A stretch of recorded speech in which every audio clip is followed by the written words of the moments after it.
Abibuka neza derukana mu kiganiro cy'ubushize aho twaganire Imana yamaye message bwari ubuhanuzi bukomeye. Uyu munsi Imana yemeye ko twongera kuganira ibi ngibi uko kwezi kwa gatandatu tugiye kwinjiramo no kwa karindwi ukwezi kwa 9 no kwa 11. Urareba iyi message cyangwa se bwumva ubuhanuzi aze kubwandika iruhande. Natabibona nashaka azaza nterera amabuye kuri kamera. Ibihe bigiye guhinduka mu buryo budasanzwe. Asante Yesu. Mbona bari mu kibaya. Abapasiteri bagiye kugenda bashya babiri. Bamwe bagiye kujya muri gereza undi agiye gupfa. Kandi n'ubwo buryo abantu benshi bagiye kwigiramo isomo rigize gute rikomeye. Yego. Hari na couple ziririmba umwe agiye gupfa ndasigari. Couple ziririmba umwe agiye gupfa undasigari. Yego. Ibi ngibi uyu mwaka bigiye kuba nibitabo bazantera amabuye. Nagiye kubona mbona aba diaspora bo ubwabo nagiye kubona mbona hajemo umwuka wo kwicana kutumvikana mu ngo zabo mu diaspora. None nkabona umwe kwera kutumvikana mu ubwabo ntibumvikane ku bintu bimwe na bimwe noneho umwe agahita yicundi. Cya kiganiro ugitanga ntago wasigaye ufite ubwoba. Ya nagira ubwoba se kandi ubantumye nkaba ndamwizeye. Ikimana muri Imana ntago yitaye ngo aya mafaranga n'amamodoka yiteye ku bugingo bwacu. Ubugingo bwacu rero nibwirinda kuruta ibindi byose gusa hagize ikintu cyatuma ubugingo bwanjye butakara Imana ikaba yagira ngo igiye kumbura yahombye ibintu byinshi ariko ubugingo ikabubona. Imana yo nta terambere igira aho kibwira umuntu akamubwira ngo reka ibi hanyuma niho ibi byawe bizakomeza kugenda neza. Umuntu Imana yagiriye neza yahaye impano zitandukanye, impano zo gusengera abarwayi, usengera inyatsi ku bantu babuze ikiza cyangwa se ku bantu babona ibintu byose byararangiye. Innocent niwe tugiye kuganana nawe. Yagiye afasha abantu benshi, yahanuye abantu benshi ubuhanuzi burasora. Yego waragerageze byose biranga, amashuri ntibyakunze, ibiki byose ntibyakunze, ariko yeri igiye kuguhorera uhumura ukomere. Ubwo buzima urimo si bwo wahisemo. Imana igiye gukora ibikomeye kandi igiye kwimura ibihe.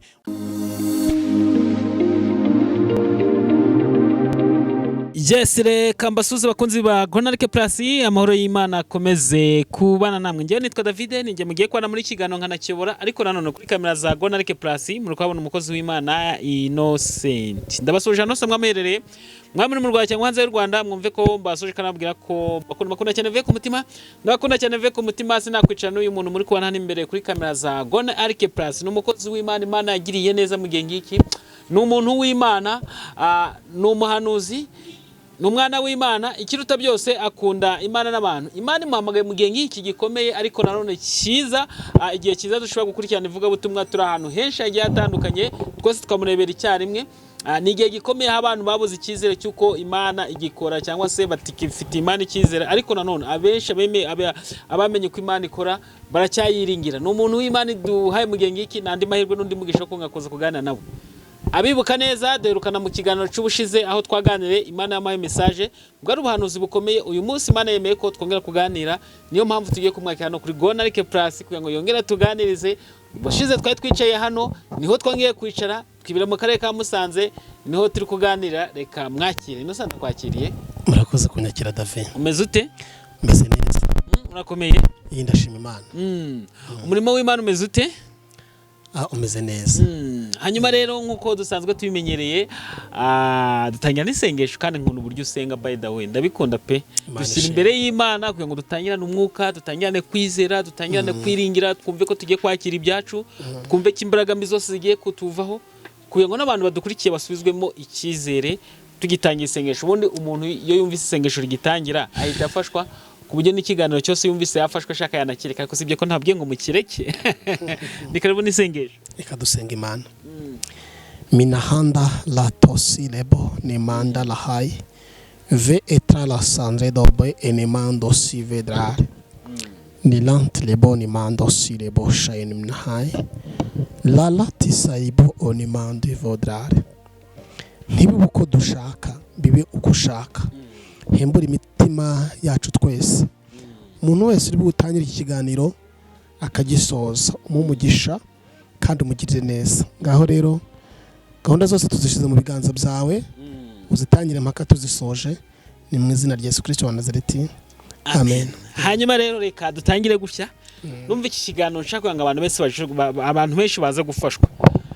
Innocent nari ngukumbuye by'umwihariko duheruka gukorana ikiganiro duha message Imana yaguhaye ntekeza ko abantu banagikurikira abantu benshi by the way abantu bagikurikiye bakandika comment turabashimiye cyane Imana bamugisha cya kiganiro ugitanga ntago wasigaye ufite ubwoba ya nagira ubwoba se kandi uwantumye naba ndamwizeye naba ndamwizeye kandi ndamwizeye yego ubona umusaruro cyagombwa gutangwamo umusaruro uzagerwaho nubwo wenda turi buzi 100% kuko kimaze igihe gito kandi kizabwira abantu benshi bo Imana niyo ubuzi kura ko ngiye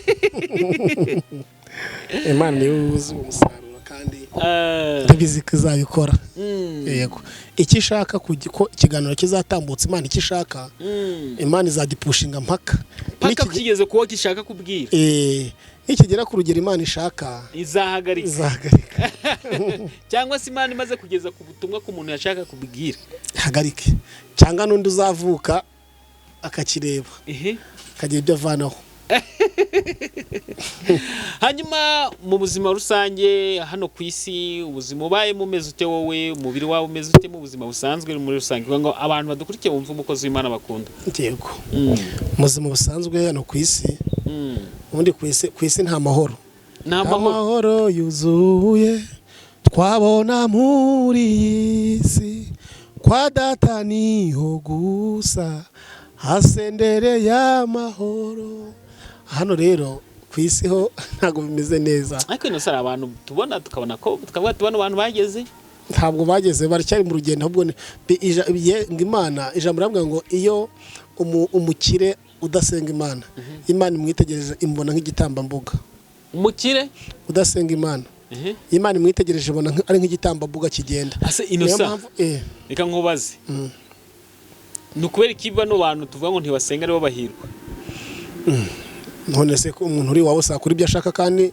ntagiye kimutangira reka twe impamvu dukoremo nemo bikanga n'akazi bakakatwima k'amamodoka kandi dufite amaperime ntabwo turi wacu kuko nyine ibintu byose tugejeje gukora ntabwo byahita byemera kuko imbaraga irwanya ibyacu iri hano ku isi kandi ntishaka ko tunezerwa ikimana muri Imana ntago yitaye ngo aya mafaranga n'amamodoka yiteye ku bugingo bwacu ubugingo bwacu rero nibwirinda kuruta ibindi byose gusa hagize ikintu cyatuma ubugingo bwanjye butakara Imana ikaba yagira ngo igiye kumbura yahombye ibintu byinshi ariko ubugingo ikabubona cyeko niyo mpamvu hano ku isi rero abisi nyine bari iwabo bashobora gukora ibintu byose bagakora ibyo bashaka ugasanga umuntu wenda gukora ibyangwa n'amaso y'Imana ikibazo nkibazaho nkakibaza hari n'undi muntu wakimbajije ambaza ati kubera iki mwe muvuga ngo murasenga umudahirwa nk'abo bantu badasenga hari abamaze kugororerwa ingorano zabo zo mu isi niyo mpamvu kenshi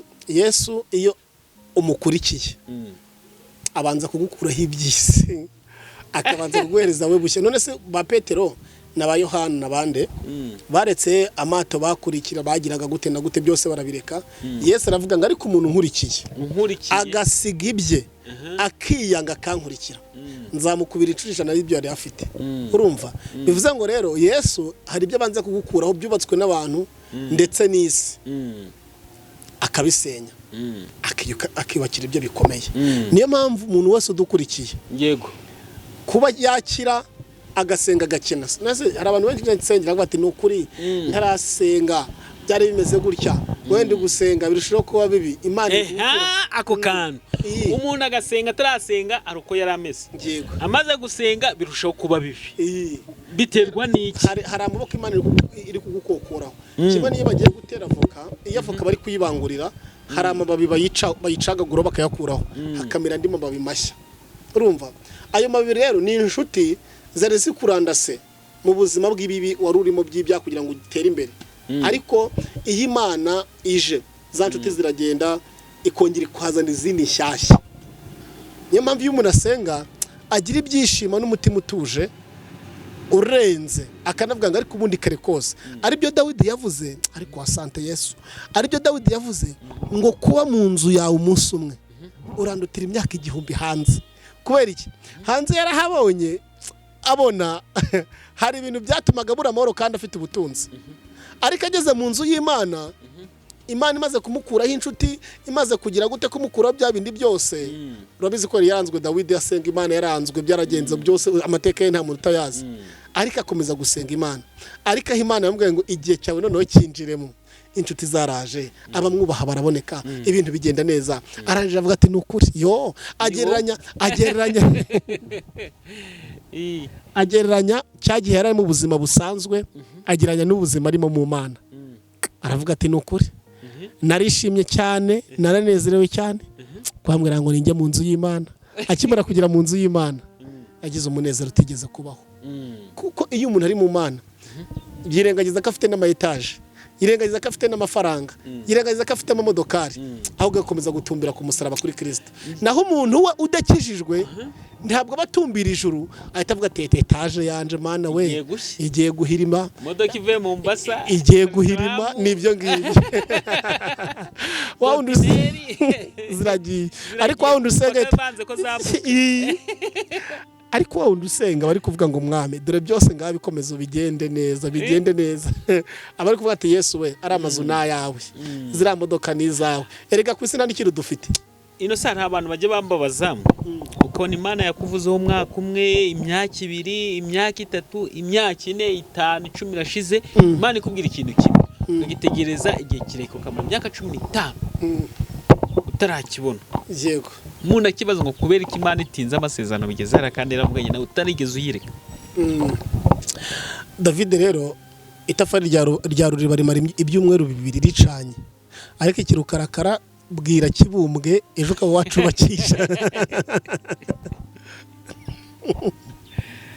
Hari umuntu ugira amasezerano bati Imana koko waravugishije ni njyewe, ibyo wambwiye byose kumura nta n'icyerekezo birimo, mvuge ati basi ni kubisingira. David ejo bundi mfite isezerano imaze imyaka 18 kandi ngiye ko rizasohora 18 umugore hawe muno ngo harafite imyaka 6. Iyo mbonye bikome mitavuga ati Imana wibuke dore twaravuga. Niyo mpamvu kenshi umuntu ashobora gufata imyaka 18 agisengesa ikintu kimwe, ariko iyo kije no kuri pe kiza ari rurangiza. Mbese uyu mudamu wasi imyaka 53 akabyara impanga umwadeperi ntabwo muzi ahari. Mudamu amaze imyaka 52 umwadeperi asengera he muri adeperi Nyarugenge. yatanze ubuhamya kuri yatanze ubuhamya rwose yarabyaye mu myaka afite imyaka 50 n'ingahe n'umugabo afite imyaka nka 50 na Jose ryabibutse ubundi sinavuga ngo bamaze imyaka 63. Mbese uwo nguwo wese yabyaye impanga z'abana babiri, abana bamaze kugira mu mwaka barimo hari umwaka uri gushaka kugeramo. Simana se yabikoze. Ese mu myaka yari amaze imyaka 50 ngo imyaka 18 iroroshye. Imyaka 18 miki. Kandi rero Imana yo ibyo ngibyo bikora nko guhumbya. Se ino sawa ubundi sinzi kino kibazo nana kikubajije ufata utigeno. Igeno. Ikintu sukari Imana iritanga. Igeno ni umugisha w'Imana. Umugisha w'Imana uva ku Uwiteka. Ni umugisha uva ku Uwiteka Imana. Amahirwe Imana itanga umuntu akivuka. Hari amahirwe umuntu agira akivuka. Noneho igeno isezerano umugisha. Oya ibyo byose hari imigishiza. Buri umugisha David umugisha urawukorerwa ntago umugisha bawusengera. Igeno ni kimwe igeno ni kimwe n'amahirwe umuntu ahabwa. Igeno ry'Imana n'amahirwe y'Imana. Isezerano nyine ni kwa kundi Imana umuntu atarabaho ataravuka. Imana ikavuga ngo wowe uzabuyu. Iryo ni isezerano Imana yemera 1:5 ijambo namwe ngo nakumenye ntarakurema. Ukiri urusoro mu nda ya mama wanjye nenze kuzamura umugambi. Iryo ni isezerano Imana yahaye Yeremiya iri muhereza ataranabaho. Rero ayo ni amasezerano sometimes abantu benshi cyangwa se aramasezerano twe tuvukana, ariko noneho agakomezwa n'amaraso ya Yesu Kristo, akanakomezwa nuko twe dukomeje kubyitwaramo. Hari igihe umuntu asenga, hari igihe umuntu ashobora gupfa igihe kitageze, ariko hari n'igihe umuntu ashobora kuba urupfu rwamusatira ari cyo gupfa icyo gihe. Imana ikamusimbutsa urupfu gupfa ntibishoboka. Hari umuntu wapfuye avuye mu rusengero wana gusezerana. Ya ibyo byose birashoboka nyine. Ibyo byose birashoboka ku Mana. Uvuga ngo buriya kenshi hari ikintu Imana igikora buriya Imana nta kintu igikorera guhomba, nta Imana igikora ikavuga ngo. Ariko ubirebye neza David, ushobora gusanga wenda uwo muntu hari utumenyetso duke dutoya Imana agendaga imwereka, ariko kuko Imana itakwereka ibintu byose bigiye kuba, kuko hari abahita bagira ubwoba, hari abahita bahunga, hari abahita bayiyahura, Imana ikakwereka akantu gace gatoya, wakabona Imana wagira ubwenge, kuko nyine umwuka w'ubwenge, wakabona ukavuga ati nyamara nubwo wenda bijyabaye kaje nubwo nakirengagije, ariko akantu gato nabonye cyangwa se akantu bambwiye karancika disi, ariko burya Imana yari yarabimbwiye, bigatuma umutima wawe ukomera kuvuga ati burya uzi ko nubwo ibi bibaye, ariko Imana hari icyo yanyujijemo, nubwo ntahise mbikurura cyane, hari icyo Imana yanyujijemo, ugahita wicara ukabitekerezaho, kuvuga burya Imana irankunda, ibanze ikora ibi ngibi kugira ngo ikore, burya Imana irankunda. Nawe ushobora gusanga ari utwo Imana yamweretse, ariko kubera ko byari igihe cyo kugira ngo bibe, igahita ivuga ati tayari. Yego. Kino kibazo ngiye kukikubaza ukinsubiza neza witonze, kubera iki nkawe uri umuhanuzi, Imana ishobora kugucishamo ubuhanuzi bwa runaka, cyangwa ushobora gusengera uyu muntu agakira, undi yaza ukamusengera ntakire. Ari abantu babiri batandukanye, umwe ukamusengera agakira, undi yaza ukamusengera ntakire. David, uzafata ibigori byose ubiterera umunsi umwe mu murima, umwe mu murima, umunsi umwe, isaha imwe, ariko nibimera uzabona hari icyameze mbere kuruta ibindi. Rero byose ni mu bushake bw'Imana David, byose zikari ubushake bw'Imana. Buriya uyu munsi hari umuntu uri kurata Imana, nabuze ibyo kurya, Mana, kandi ari gusenga, Mana nabuze ibyo kurya, ndabigenza gute we, Mana cyane.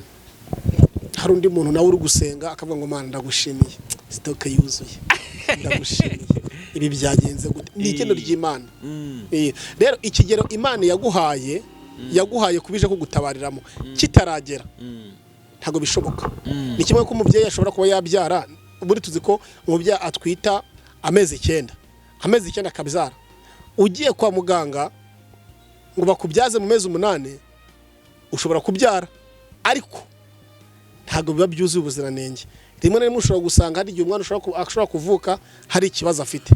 Ni kimwe rero nuko umuntu ashobora gusubizwa, umuntu ashobora gusenga wenda agasubizwa, undi wenda ntasubizwe, atari ko uwo nguwo ari umunyabyaha. Ushobora gusanga kuba uwo nguwo watinze hari Imana ishaka ko uwo nguwo wasubijwe mbere. Yego, byose rero ni mu bushake bw'Imana, n'igeno ry'Imana. Yego, inosa nkaho nk'umuntu wagiye usengana n'abantu benshi, ugisengana n'abantu benshi, bamwe ukabasenga bagakira indwara, abandi ugasenga bagakira inyatsi, abandi ugasenga bafite ibibazo, abandi bari bibabuza ubuzima bwabo, bumva nyine budafite icyerekezo, bakabona icyerekezo. Uyu munsi wa none ufata ute ubuhanuzi bw'uyu munsi wa none, nawe ukiri umuhanuzi?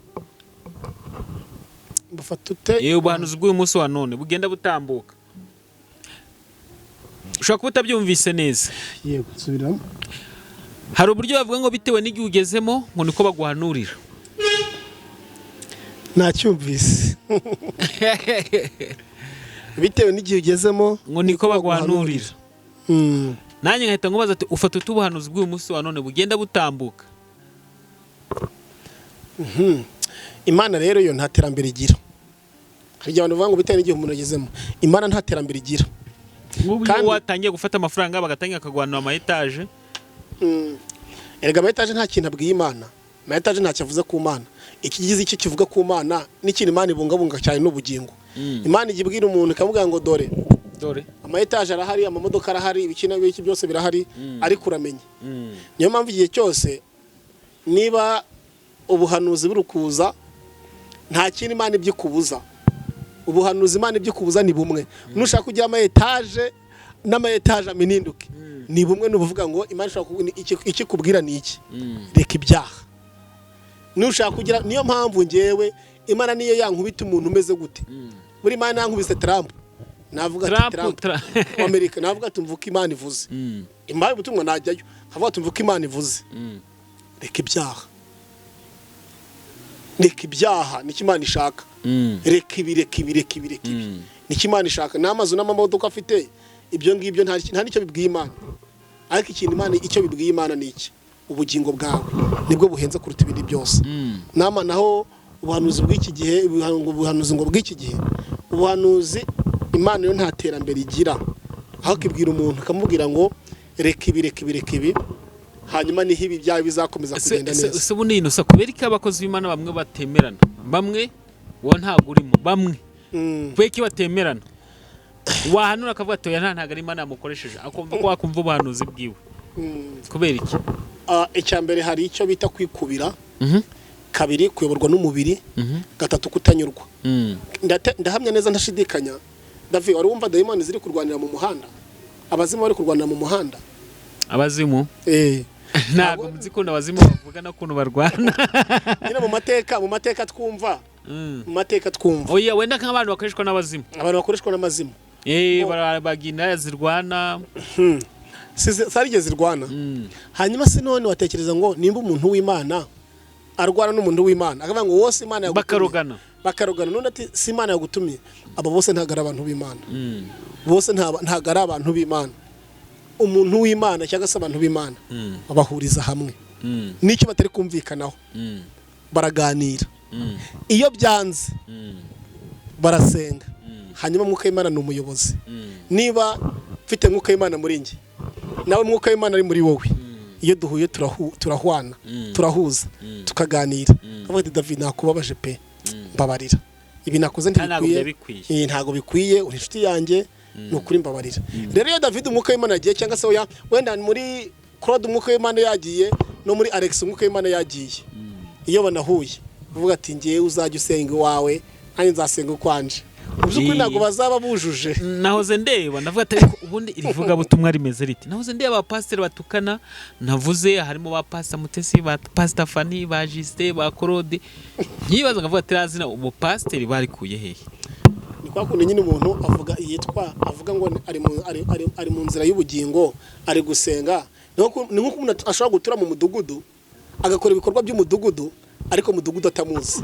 Uzi icyo bishaka kuvuga? Bari Pastor Fanny, ba Pastor Fanny ngo ba Justin, ba Claude baki, ubu ngubu bari mu bitabo byo kurimbuka, cyenze nibihana, ariko nibihana bajya mu bitabo by'ubugingo, ariko ubu ngubu bari mu bitabo byo kurimbuka.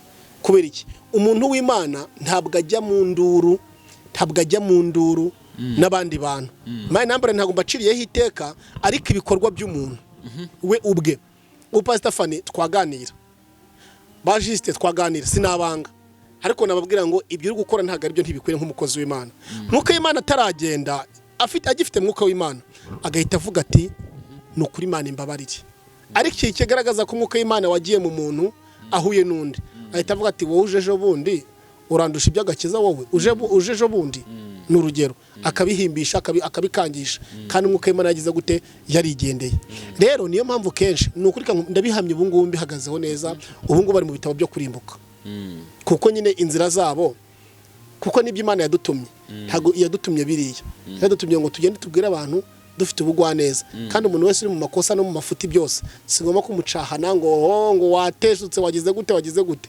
Kandi buri ariko urazi kugira ngo utere umuntu uvuge ngo wareka umwanda winereye mu mugongo. Urumva nicyo gihe nibyo abantu bari mu bungubu. Umuntu ari kugenda agatera undi muntu ibyondo, wareka ubwo busambanyi, ariko ahetse uburozi. Wareka kwiba, ariko ahetse ubusambanyi. Wareka ubugome, ariko agera mu rugo agakubita umugore we. Nibyo ngibyo rero. Nese uwo muntu kari gucaha abandi, uwo muntu ijuru riramuzi. Uwo muntu washobora no kubireka akihana, ariko kubera ko afite umwanda ahetse inyuma ye, uwo mwanda ukazamura imbuza. Ntatandukanye n'abari abapasiteri rero, aho ko Imana ibaruhure inabatabare ibimane. Ushobora gusanga hari urebye ikiganiro agasanga narantutse. Hanyuma Innocent, reka tujye kujya mu ijambo ry'Imana, ariko sinagira ndavuze imirimo n'ibitangaza by'Imana. Uyo wumvise imirimo n'ibitangaza by'Imana ukara kundi Imana igukoresha, ibyo nibyo bintu bitwubaka burya hano. Ibyo bintu bitwubaka hano, ibyo tuba twaganiriye mbere abantu bagira ngo bamanze babyumve neza, ariko noneho tugeze kuri ibi ngibi abantu babikunda neza cyane, kandi nanjye mbona abantu babyitabira cyane kubireba no kubikunda. Reka twivuge imirimo n'ibitangaza Imana igenda gukoresha. Umwe Imana iri gukoresha gute? Ikimana ndeba umbwire sinzana urimo kureba. ibyo Imana iri kunkoresha rero iri kunkoresha ibyo Imana ishaka, iri kunkoresha ibintu bitandukanye Imana ishaka. David, abantu bampamagara nkubwiza ukuri nkubwije nk'umukristo abantu bampamagara ni benshi batari munsi y'ijana ku munsi. Ijana ku munsi ni bake, ntago ari bake. utabariye umuntu urampamagara 2, urampamagara 3, urampamagara 4, urampamagara 5, ubwo telefone yikwereke. Yego. Ariko sinshobora guhamagara umuntu ngo mwizeze ibyo Imana itambwiye. Sinshobora kwitaba umuntu ngo mwizeze ibyo Imana itavuze. Sinshobora guhamagara umuntu mwizeze ngumva ngo nyansengera umuntu ngo nugukozaho. N'umuntu nsengeye wese Imana ibibimbwiye. Nkuko Imana kansanga kambwira ngo uyu musengere, kasengera 3 cyangwa 4. Urumva? Ariko abo nsengeye bakavuga ngo Imana yavuganye natwe. Babageze igihe cyo gusubizwa. Oya, n'igihe umuntu aba atageze mu gihe cyo gusubizwa, ariko bitewe n'ibi harimo byo gusenga, Imana ikavuga ngo mugire promotion. Nanjye nkinginga Imana nkavuga ngo Mana kubw'uyu muntu gira kubigenza. Imana ikavuga ngo reka mbikore gutyo. Kandi no kuri bigakunda. Uzi ko hari ibyo tubwira Imana nkaba navuga ngo Mana tabara David atazasubizwa kuwa 5, ariko uzasubizwa nko kuwa mbere nkahenda Imana ugasubizwa kuwa 5, bitewe n'iki Imana ishaka nuko nayiterese, hanyuma ikambwira ngo bitewe n'inyungu ndahita mbona aka kanya. Bona ikintu tumaze kumenya, nta kintu Imana ikora mu gihombo, nta byose ikora mu nyungu. Umva, nta kikora mu gihombo. Uzi ko Abayisiraheli bavuye muri Egiputa ngo bageze mu butayu ngo baritotombye bagomera Imana. Imana avuga ngo ngiye guhita mbica mbarangize. Ngo Mose abwira Imana avuga ngo none se nubatsinda mu butayu bazavuga ko atari wowe tuvanye muri Egiputa? Akwangana ukabakomezanya. Urumva ijambo ryiza. Iyo Imana yikubise ingingo akavuga ngo uyu mwana wanjye ibyo yavuze rwose, Imana igisuzuma intekerezo zacu kabona ko turi abantu muri future bazayigirira umumaro, itavuga ati nibi ngibi uvuze ndabikora. Ubu ngibi uvuze ndabikora David, reka mbite mutabara, reka mbite murengera. Ko niko kuri. Yes, hanyuma reka tujye mu ijambo ry'Imana. Ibintu bibiri ni ukwizera, ukihana, ugakurikira ijambo ry'Imana. Sinzi niba amagambo yumvise neza. Icya mbere urizera, icya kabiri ukihana, ugakurikira ijambo ry'Imana. Niza ko Imana ibigiye kukubwira ibintu byiza cyane kandi uba ugomba kubusubizwamo ibyiringiro. Inusane kandi mu ijambo ry'Imana ndaza kubabwira ikindi kintu turi buze gukurikizaho nyuma. Ijambo rirambwiye ngo Yeremiya 51:36. Ijambo riravuze ngo nicyo gituma Uwiteka avuga ngo dore ngiye kukuburanira kandi nguhorere, nzakamya inyanja aho n'amasoko yaho nyazibe. Imana ishimwe. Ngiye kukuburanira kandi nguhorere, nzakamya inyanja zaho ndetse n'amasoko nyazibe. Muri ibi bihe uruguca mu bihe utishimiye, uruguca mu bihe bigoye utishimiye bikubabaje, ariko urugusenga Imana. Imana iravuze ngo igiye kukuburanira kandi iguhorere. Iyi Imana iguhorere ku banzi bawe, iguhorere ku bagome, ku batifuza ko wabaho, iguhorere kubabaza umutima wawe, iguhorere kuri buri kimwe cyose. Dore ngiye kukuburanira nshuti yanjye. Imana igiye kukuburanira. Imana igiye gukora ikintu gikomeye cyatuma abantu bavuga ngo Imana wiringiye ntikoze isoni kandi ni nyembaraga. Imana igiye kuguhorera. Imana igiye kukuburanira. Imana igiye kukuvuganira. Imana igiye kuguhereza ibyo wabuze. Imana igiye kuguhorera mu buryo budasanzwe. Waciye mu bihe biruhije, uca mu bihe bigoranye, uca mu bihe bisobekeranye, ariko iyi Imana iki nicyo gihe cyo kugira ngo kuko imaze kukuvuganira, kuko imaze kubona kuri wo kurengerwa n'Imana, igiye kuguhorera. Yego humura, wanze kwirwanirira. Ibyo bihombo ntuzi iyo biri guturuka, ayo madeni ntuzi ari guturuka, ayo marira ntuzi ari guturuka, ariko Imana iri kuyareba. Uko gushamirana mu rugo ntuzi ko yo kuri guturuka mu rugo ntago biri kugenda neza, ariko harababyisha inyuma. Imana igiye kuguhorera, ivanye mu mizi igeza aho birangiriye ubu ngubu. Imana igiye kuguhorera kuko yamaze kukuburanira. Byakuregaga byari byinshi, byakurenganyaga byari byinshi, ariko irabyemeye yuko igiye kuguhorera. Yo tuza komera, Yesu ni umwami. Mu kazi igiye kukuburanira inaguhorere, mu bigeragezo ufite igiye kukuburanira inaguhorere, ibyo byose uri gucamo Imana igiye kukuburanira inaguhorere. Warahombye birumvikana, abantu bakwita ikivume, unyura mu bintu bikomeye abantu bakwita uko bashaka, unyura mu bintu bigoye abantu bakwita uko bashaka, ariko Imana igiye kuguburanira, nimara kukuburanira iguhorere, nimara kuguhorera iguhereza ibyishimo wabuze. Humura, ugiye guheka, ugiye guseka, ugiye kubyara, ugiye gucuruza, ugiye kuva mu bushomeri. Yewe iyo nabi wumvaga mu rugo usumugaba, ikibazo siwe, ahubwo ni Satani gateranya winjiye. Ikibazo si uwo mugore, ahubwo ni Satani gateranya winjiye. Ibyo bihombo wahuye nayo, ayo marira wahuye nayo, Imana igiye kuguhorera. Yego warapfushije, yego bimeze nabi, ariko nta ruhare wabigizemo. Imana igiye kuguhorera. Yego waragerageze byose biranga, amashuri ntibyakunze, ibiki byose ntibyakunze, ariko Yeri igiye kuguhorera. Uhumure ukomere, ubwo buzima urimo si bwo wahisemo. Imana igiye gukora ibikomeye kandi igiye kwimura ibihe, ugiye kunezerwa. Cyari hasi kigiye kujya hejuru, cyari hejuru kigiye gucishwa bugufiya, kandi izina ry'Imana, imbaraga z'Imana, gukomera kw'Imana kugiye kuza ku buzima bwawe. Humura, iri kumwe nawe. Imana igiye kuguhorera kandi igiye kuguha ibyishimo utigeze kugira. Akira umugisha w'Imana mu izina rya Yesu Kristo wa Nazareti. Amen. Urakoze cyane ku ijambo ry'Imana, ko Imana ije kuduhora. Hanyuma ku bantu badukurikiye, tugeze mu kanya keza, akanya ko gufata nimero y'umukozi w'Imana ku bantu bifuza gusengana nawe. Ariko reka mvuga aya magambo, ibyo tunyuramo byose tuje tumenya ko Imana aba ariyo ibyemera. Urayino sawa, ko Imana yemeye ko tuganira. Iyi ni Imana yabyemeye ko tuganira, n'ukuri. Imana nakonaga ijambo ngavuga atari ko Mana ngo utaza kubyemera ko bigenda gutya. Nari kuvukira muri Amerika. Nari kuvukira n'ahandi. Iyo uri muri Amerika ntabwo uri gutanga isi yose ngo uri kwihereza ijambo ry'Imana. Nakagobye ko ndi mubiri. Ariko Imana yavuga ngo David ngiye kumutuza mu Rwanda i Musanze, hafi mu mujyi wa Musanze, aturanye no kuri ADPR. Ubundi David azagira atambutse ijambo ry'Imana isi yose riribone kandi rihembuke. Ese uzi kuri pastor buriya wamenye kuri pastor? Yewe se buriya. Bantu mudukurikiye koko sinanye ni pastor cyangwa. None se yiri gutambutsa ijambo ry'Imana. Erega wowe Imana iragukoresha ushatse ugiye mu mubiri, wavuga ijambo ry'Imana ntabwo ritambuka, ugahita ugikansaringa ikiganiro ntigikunde. Ariko kubera ko ufite umwuka w'Imana kavuga ngo iri jambo reka nitambutse isi yose yumva ikimana ishaka. Hari ikintu nabonye, kandi umuntu yambwiye iki kintu nsanga nicyo, kubera ko abantu batitabira kuba bakumva nk'ibi biganiro dukora. Namwe mudukurikiye, kubera ko utitabira nk'ibi biganiro dukora ngo ube wabikurikira cyane. Ahubwo nkabona bya biganiro byo tuvuga ngo ni by'abantu badakijijwe, bya bintu byo tuvuga ngo ni iby'indaya, by'abantu biba, ni by'abantu bagize gutya, basebanyije, bagize ute, mukabikurikira mukanagwa kurikira ijambo ry'Imana. Kubera iki? David, inzira yo kurimbuka ibyiganirwamo na benshi, ariko inzira y'ubugingo ni bakeya. Uko ariko kuri ngo bibe byaje mu byatuganga kajya mu ijoro nakara gafunganye, nguko twaga tubisoma. Urakoze. Niko kuvuga ngo hari ni ijambo ravuga ngo kugira ngo umukiraje mu ijoro nko gufata urushinge ukinjizamo indogobe ngo nitambuke, ntibishoboka. Ni kimwe nuko rero uyu muntu buri uramutse urebye